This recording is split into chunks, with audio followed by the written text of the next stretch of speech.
Hello, everybody, and welcome to Touchline Table Talks. Martino, Puccio, Matt Santangelo alongside you guys. The World Cup is done. Spain are champions. But before we get into the match, don't forget to like, subscribe, comment, and give us feedback on everything. Had a short form video out yesterday. Editing didn't go as well. It was a mistake on the recording end of things, but still wanted to get something up. We appreciate all the support. Last episode was one of our all-time bests. I think it was the all-time best, over 2,000 plays on YouTube.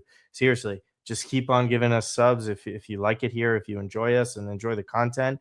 And Matt, let's get into it. Spain dominated. That's it. Simple as could be. One of the most dominant performances I've seen from a team in a final. I'd venture to say since Spain in 2012. I think that Spain, if anyone watched that game, they were in complete control from minute one. And that was a blowout. They actually finished chances back then. Spain could have won this one like 4-0, right?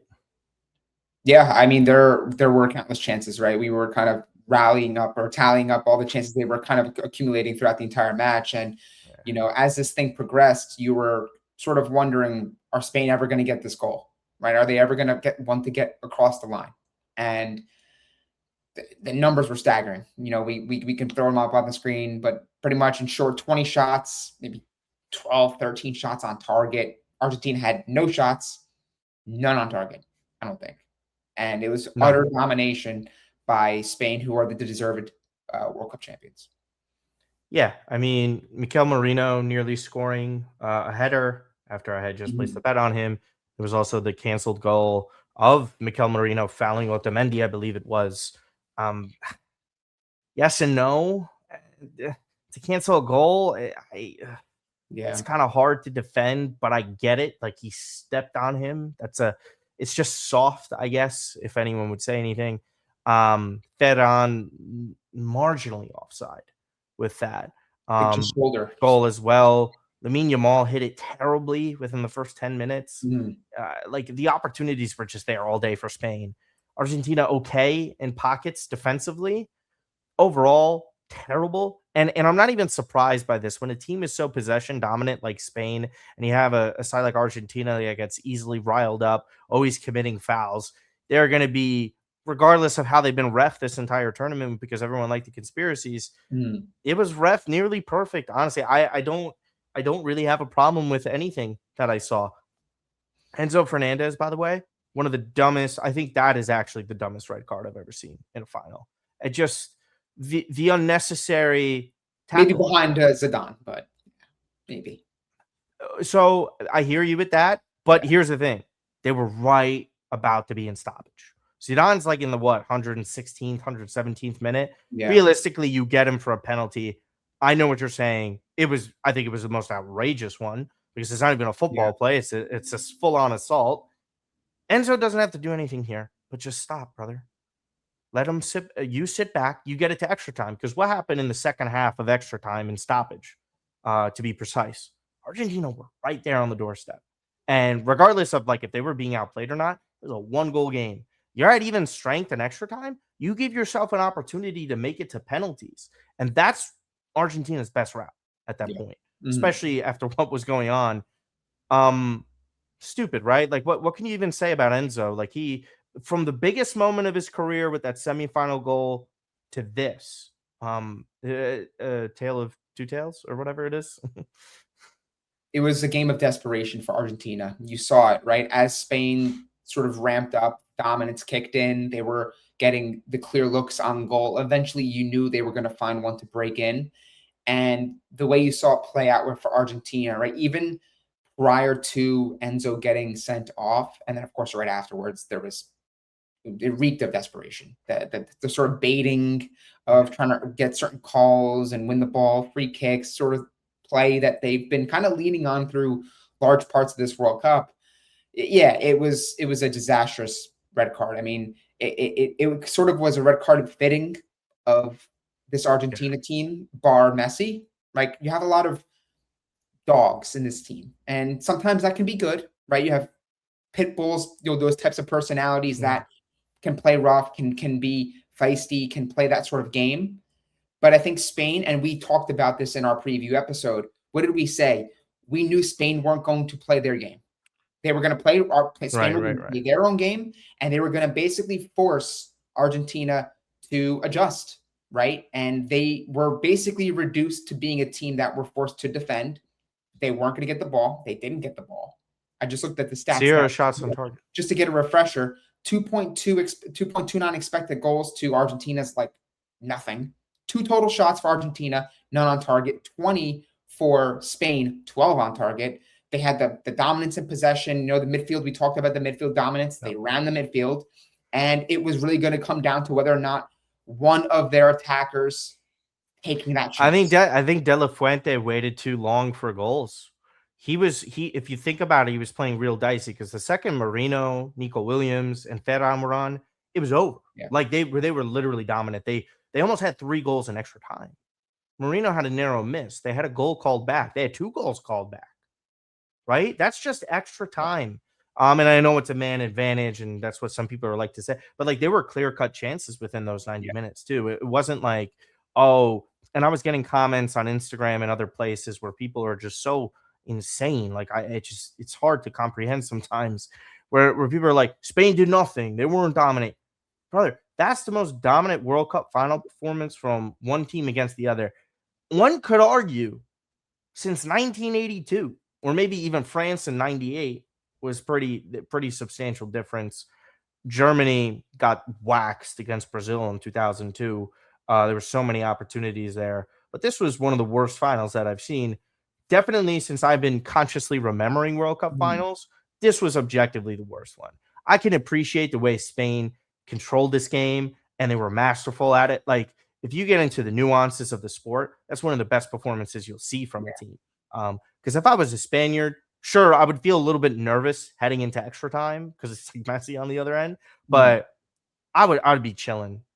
98.6 degrees. I'm not sweating. It's a simple job by Spain. And not only that, like to contextually put into this dominance, right? Longest unbeaten international run of all time. Defending Euro champions already. And now World Cup champions. Matt, they've done this without a striker. I also think, too, it speaks to how strong this Spain team is because Argentina would have won Copa America, World Cup, Copa America, World Cup. If I'm correct, I don't think there's ever been a team to do that, South American team to do that, right? Maybe. No, I'm not sure about Brazil and the Copas back in like 58, 62. The point stands winning 2 straight Euros, 2 straight World Cups. So Spain, in the process of their own dominance and their own defending of being reigning European champions and following up with the World Cup prime here, stopped and halted an historic Argentina team and put a halt to that potential, I guess, like historic feat that they could have pulled off if they were able to get over the hump and win the back-to-back World Cups. Yeah, 4 straight major tournaments that you participate in that you win. And they can still win Copa America, by the way. It's really just them in Brazil. Like if Messi in 2 years' time is still, and that's when his Miami contract runs out. So I think that's Copa America might be it.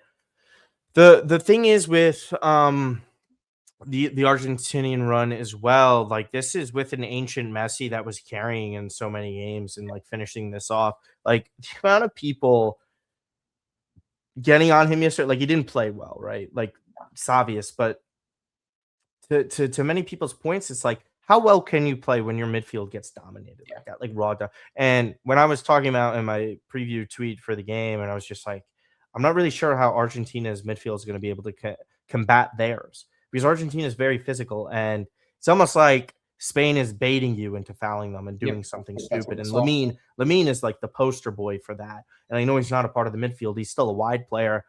Argentina, I've watched every single game of this, especially in the Scaloni era.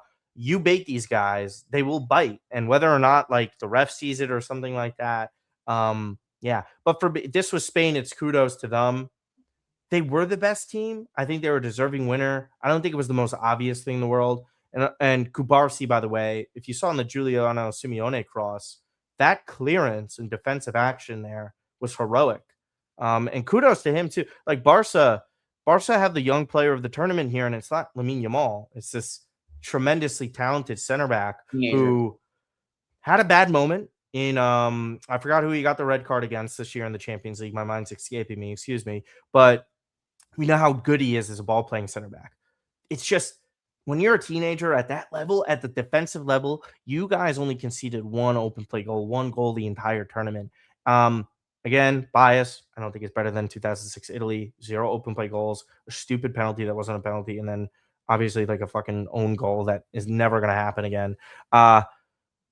They were like, there was different types of defense, right? Or elite defense. And we kind of see it with Milan. And I know I'm bringing this up as an analogy. How many times do we see like a Pioli led team get torched because the midfield is non existent? There's like a black gaping hole in the central area. Spain for that is like a fortress for the defense. The defense is good. Unai Simon was awesome, but that midfield didn't even allow them to get an opportunity to create something.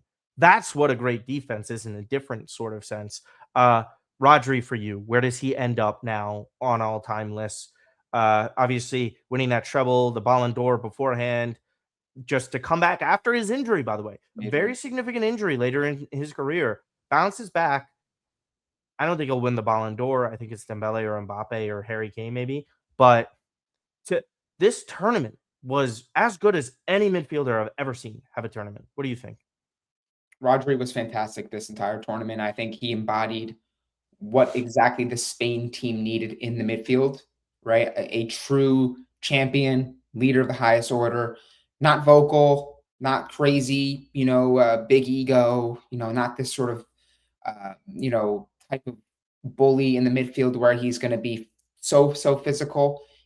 Just intelligence, the way he sort of was winning those second balls to make sure that Spain retained possession, reset, and went again wave after wave, right? I think that all kind of circulated through Rodri in the midfield, and to come back after the major injury that he had and really not even skip a beat, I think is a testament to the type of quality he is and the type of Rolls Royce midfielder Spain have anchoring their midfield. And I don't think it's, if we're making a little bit of a prediction for the upcoming Euro, I think we could be potentially seeing what we saw in the early 2000s and the mid 2000s as being in that 08, that 10, that Spain dynasty and dominance that they administered, right? The only thing that was different with that team versus this team is I thought they had a little bit more firepower, guarantees, insurances in the striker area. You still had guys that going forward like David Villa, Torres. You had guys like that. So I think if Spain are able to find a solution, a little bit more of a solidified guy, of course, Oyarzabal was really good this tournament too. It was solid. Add on to that with what they already have as a tremendous foundation. Kubarsi getting a couple years older. Same thing with Lamine Yamal, and of course, whoever comes up in between these 2 years. I think that Spain are in an era now where they can really run the show and they could be incredible. Dude, they were benching Pedri. They benched Pedri, who's one of the best midfielders in the world, and they were fine. Yeah. No one has that luxury. No. I think France can beat them. Absolutely. Zidane is going to have his work cut out for him because he's overtaking the French national team now. If he gets a properly balanced midfield, they could take them on. And I think there's midfield talent in France to do this. They just lined up terribly in that game and committed stupid errors. That's a sick rivalry, though. France has got to get them back soon. But they perform poorly in the Euros. We'll see what happens. Golden Ball winner, just real quick. Here's the thing. When I made a video today saying Rodri shouldn't have won the award, he wasn't deserving of the award. There are two distinct differences, and I think that's important. Am I upset that Rodri won? No. Do I think he should have won? No. He wasn't even necessarily Spain's best player the entire tournament. I argue Marc Cucurella or Unai Simon were just as important or good for Spain, and I really would push the Cucurella thing. And Rodri's obviously in that conversation. He was great. But here's the thing. If we're just going off of the final to do this, I think that's a little bit unfair because the team, it's a team game here. When the argument comes up about Rodri, they're like, well, his team played better and they controlled the game again. Like Messi couldn't get the ball against Spain to even have a chance to do something. So are we blaming Messi there, the individual, or are we praising Rodri there? Because I would like to say if you swap individuals, they ain't having the same outcome at all. You put Rodri on Argentina, they're still not doing anything. Spain might win 4-0 if they put Yeah. Messi in there and drop another midfielder who the gap between the two is substantial, right? My whole thing is I'm fine with Rodri winning this, but we've also seen two historic legendary performances from Kylian Mbappe and Messi that are just going under the radar now. Like Mbappe at 27's already got 22 goals in the World Cup. Just had 10 goals in this tournament. And I know even if you wipe away the consolation game, he's still on 8. He was the best one. He was game breaking. Yeah. I'm not in agreement over Rodri. I'm not. It's just not something I'm going to be arguing about for years. He's fine with it. Like to an extent, Luka Modric winning the Ballon d'Or. I get it. Ronaldo deserved it, just like I think Messi or Mbappe deserved it. Where do you sit with the Rodri Golden Ball winner? Do you think he does deserve it? But would you have picked him? Probably wouldn't have picked Rodri to win the Golden Ball. I think we saw what Messi was able to do, and I think what's interesting in this whole conversation is you see how far Argentina got as a result of Messi essentially backpacking Argentina to the final. And when things didn't go according to plan, you see how dominant Spain were against Argentina, right? And Messi was a non-factor. So basically, it kind of validates Messi being in sort of conversation as without Messi, they're nowhere close to this platform. That's what I'm saying. Yeah. With the same, you can make an argument on the France side with Kylian Mbappe. However, we saw time and time again throughout this entire tournament. On any given day, Michael Olise was the best player for France. He could look like at times the best player in the tournament. Dembele had 5 goals, 6 goals. You saw what they were able to do in defense. You have Saliba. You have all these other players. So I think that you can make a case for Rodri winning the Golden Ball. And I think the reason why they probably was, I guess, a little bit more deserving than maybe a Messi and Mbappe, if we want to make that argument, is how dominant Spain were in the final. And as a result of that dominance, you see how that much propped Rodri to be at the level he was. So it's interesting because we look at in past winners of this award, they always go to the team that wins the competition typically. And you look at that Italy team in 2006, right? They conceded I think no goals from open play, if I'm correct. Yeah, that's what I was saying, 0 And naturally, you're going to say, okay, well, who is the anchor of that defense? Oh, it's Cannavaro. Okay, he's the Golden Ball. So, but you could have went But Zidane won it. But Zidane won it. No, I know that, but I'm saying. No, I know, yeah, but Zidane had won it. Messi 2014 had won it. Yeah. It's just, to me, that's what, it's one match that we're splitting the difference. And by the way, and I get it, it's the biggest one. Messi was better in the knockout stages than Rodri was. He was more impactful. Yeah. Rodri was great, but Messi was more impactful. Oh, and then by the way, the group stage, it's still not a conversation. Messi was better. Spain also couldn't score against Capo Verde. Okay? They had plenty of chances. Messi dropped 3 on them. Was involved in goals, assists, getting winners. And I think that the peddling of this conspiracy theory stuff, right, it goes against Messi and what he was doing in this. I think they're all 3 firmly in the conversation. Yeah. I think if Jude wasn't so awful in the semifinal, Jude also has a case to this. That's just where I kind of get annoyed. I don't think it literally came down to that. If we look at the entire tournament as a whole, Messi and Mbappe were the better player for the entire thing. Sure. I think Rodri raised his level in the semifinal and final, or Spain as a whole were so good that they elevated themselves. And listen, Spain were the best team throughout this tournament. Make no mistake, I don't think they were the most dominant during the entire thing. They were in the conversation for the best side, but they were not dominant. Belgium, there was a scare against them. They weren't great. They didn't have a great group stage. They took care of business against the best of the best. They grew as the tournament progressed, which is what we were highlighting throughout the entire World Cup when we were doing these episodes, right? We were kind of hearing, okay, who is the favorite to win the World Cup now? And after this many games, after the group phase, who is the favorite? And we were saying, Spain are playing the way they want to play. They have their concerns in the attack. But as the group phase progressed and as you saw them take care of business in the knockout rounds, you saw how they really grew and they hit their massive stride. in that final. They put it all together. They got the goals or the goal they needed. They could have had way more than what we saw. So I think again, it's not splitting hairs, because I think that the people, this is a prestigious award. This is an award that obviously holds a lot of weight. But again, to your point, I'm not going to sit here and cry over spilled milk. This is 3 great players. They were massively impactful for each of their nations the entire tournament. Without these 3 players on these respective nations, they don't get to where they get to. So at the end of the day, I think Rodri maybe could have, not given it to, but it could have been Mbappe or Messi. But at the end of the day, Rodri's a deserving winner. He's a world-class midfielder. Okay. So really quick to wrap it up, if you have a top 5 players list for this World Cup, who are the 5? If you need me to go first, I'll go first. I already did my video. I came out with it. You let me know. Go first. We're probably going to have a little similar list. Okay, so number 5, I had Erling Haaland.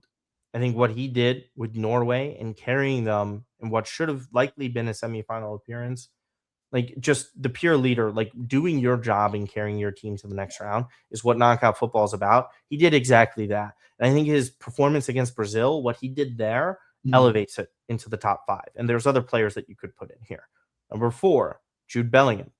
Saved England. And I know Harry Kane had that match against Congo, and that ultimately saved them. Jude was involved in that and played well in that game. Mexico, Norway, Jude show. It's what it is. He carried them. One of the best, probably the best tournament an Englishman has had in my lifetime. I can't think of a better one. There haven't been many good ones anyways.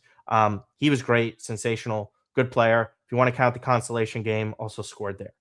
Okay, number 3, I do have Rodri. And Rodri was not someone that I had in my list prior even to the semifinal. But again, the semifinal and final, as we just discussed, elevated him to a level that it wasn't just Rodri's one of the best of his generation. Rodri's one of the best ever. And to have that sort of legacy be elevated like that, and this is what's so funny to me about the other 2 players I'm going to be talking about, might not even be the tournament of their lives, but they had great tournaments and their legacies don't feel as elevated as Rodri's has. So number 2, this one was really tough. I think he easily could be number 1, but Kylian Mbappe. Mbappe is the best World Cup player that I've ever seen. I vaguely remember R9. I know that Miroslav Klose was great. Fact is, most of my memories are Müller being fantastic for Germany as well. One of the best World Cup players I did seen, and he was gunning for that record, but Mbappe shattered everything. And I know he was trading with Messi in this tournament, but 22 goals to separate himself from the pack, and Messi ain't going to be there in Portugal, Spain, and Morocco. So this is the Kylian show. If he stays healthy, knock on wood, he'll hit 30. Just tremendous in a carry job for the most part in certain games. He was just so deadly. And he also got multiple assists as well, like something people really didn't discuss. And number 1, I'm going with Messi. Maybe I'm biased. People get annoyed that I always am on this Messi train, but my eyes don't lie to me. This is the greatest player that I've ever seen play. And he's at age 39 carrying his team. I don't give a shit about the opponent. When have we ever done this opponent thing in the World Cup? It's the World Cup. I understand there's levels to it in the tournament. This guy was the best player. He was carrying. He was so clutch. 2 assists in a semifinal, and people are writing it off like it wasn't that impressive. I just don't understand that. He had the goals. He had the assists. By the way, 1 goal and assist off Cristiano Ronaldo's all-time cumulative goal contributions at the World Cup in this tournament. Ronaldo has 13 all-time. Messi had 12. To contextualize this, what? Game break. And by the way, almost won the game, or almost tied the game to go to extra time in his worst performance. For me, he was the best. The guy relative to his team, and a point you were just making before, was the best player with the least amount of talent of the teams that went deep. I thought you were still speaking, but I'm done. Go ahead. Yeah, honestly, I think it's hard to argue with that list. I mean, I think you can make a strong case for Harry Kane too. I think the way he plays the striker position is tremendous. I think there's really not many strikers in world football currently and in recent years that I think can stand toe-to-toe with Harry Kane as far as what he brings to the position, coming into the midfield, being involved in the build-up, and then getting forward and still scoring the goals that he did. I think what Jude did overshadowed him, and I think That's why I would go Erling Haaland in that 5 spot versus someone like Harry Kane, because I thought the weight of Erling Haaland's goals were so profound. And to your point and points we made during the entire course of this World Cup, without Erling Haaland, I don't think they get anywhere close Oh, of to course. where they did in this World Cup. So yeah, I think that the list is pretty fair, and I think like you can make an argument for one or two and swapping those. I mean, each game they were exchanging. It was Mbappe gets 2. What's Messi's response? It was Messi gets a goal and 2 assists, and they win in dramatic fashion. What's Mbappe going to do? I think it was a truly historic World Cup for the Stars, and that was something that's been a narrative the entire tournament, was how, wow, like the Stars are stepping up. We haven't really seen something like this in recent World Cups. Usually you get these sort of maybe surprise scorers, or the Stars don't really have the large goal scoring numbers that kind of make you kind of stop and say, whoa, like this is more than a goal a game from this player or that player. But I think that, yeah, I think the edge for me would go to Messi for the reason that you mentioned, but also, as we just pointed out, France had multiple outlets to beat you. They had days where Olise was running the show and he was the best player and he was getting multiple assists, back heels, sort of things, and it was like anybody can score in that position. Granted, Mbappe did score and he had scored in basically every single game, it felt like. But I think at the end of the day, you saw how much Messi really had to will this Argentina team to a final where they got absolutely stomped, but probably in reality didn't have much business getting here on the nature of their play, the fact that they had to limp across the line to beat Cabo Verde, barely got on by Egypt, and in the final, it really came to a head how deficient this Argentina team was as a Yeah. collective outside of Messi. Yeah, I mean, it was budding at that time. There's not too many like rating apps that I take seriously, but there Yeah. were some out there that were like basically quantifying Messi's performances for a good player getting to the final. Like they compared and contrasted every best player on every team that was in the final and the average score of what their rating was of his teammates and like how well he was playing. So, for instance, Messi was like an 8.5, and his average teammate was at a 6.5, and that gap of 2 is greater than any other player that had made the final. And again, I'll really look into that, but Yeah. that's like the kind of stuff that's there and supports the eye test when it comes to it. Right? We could say Cucurella, Unai Simon, Kubarsi. There were plenty. Fabian Ruiz has not lost a game for Spain. He's Yeah. 50 games. He's unbeaten, right? So when you have all those players like that, you could rattle them off. And to your point, the same goes for France. Where do you say Lautaro Martinez, Emi Martinez, Cuti Romero, maybe. That's it. I'm not sitting there with the fullbacks. Paredes, okay against certain teams. Enzo, okay. These weren't game-breaking players. They weren't elite. They weren't playing great. I just think that matters. So How much, again, real quick, final point on that. How much do you think? So we talked about the impact Messi had and how much he really had to carry this Argentina team to the World Cup final. But there's been a lot of conversation about how those other high-profile players or the guys on the bench were utilized or not utilized by Scaloni. I'm talking like Lautaro not getting into the game yesterday, Nico Paz, who's the best young player in Serie A. You had of Julian course, Alvarez. yeah, Nico Paz isn't That was a isn't big getting minutes. conversation as to like why is Argentina going with these same players that are so limited that yes, they might cater to Messi. Rodrigo de Paul did not deserve a start. Yeah. Rodrigo de Paul is nowhere near that same level he was 4 years ago. 4 years ago at Atletico Madrid, still a very useful midfielder in Europe. He's at MLS now. That's a substantial drop off. The only one who could survive playing in that league is Messi because it's Messi. You can't compare. And I know Rodrigo de Paul is like this bodyguard and all this bullshit, but you and I watch Nico Paz how often? Complete midfielder. You put him in that role that Rodrigo de Paul was in, he's going to win you the ball back maybe once or twice. He's going to give you a better chance. He's in a pressing system for Cesc Fabregas. Very modern. Julia, like that's why Simeone going in there, at least it was a little bit different from Scaloni. He was trying to change it up. But this is where like managers run their course as on the international stage. I think he's just sort of reached it at that point. They have some talent there, but obviously you don't have the weight of Messi. You're gonna have Lautaro, you're gonna have Julian really not a great tournament. And then again, obviously Nico Paz doesn't get a look. It's just silly to me. Their heads were not mentally in it. We saw how they capitulated and combusted at full Mhm. time, fighting people. Yeah. Paredes being the dog that he is. Um, so yeah, that's ultimately what it came down to. I think this was outside of the final, the best World Cup that I've seen. Thoroughly enjoyed it. I think every single stage of this tournament was great. It had big moments up until the final, but the Unsung final was still heroes. won by the right winner and it still went to extra time into the death. Argentina had a chance. So even a bad game was a pretty good and thrilling one at the end. I loved it. I hope it doesn't come back here anytime soon.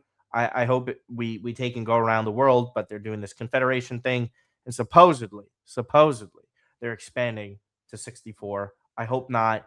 I don't think that'll be the case. Final things for you at man_Santangelo on Twitter. Just plug and discuss your final thoughts as we round out here.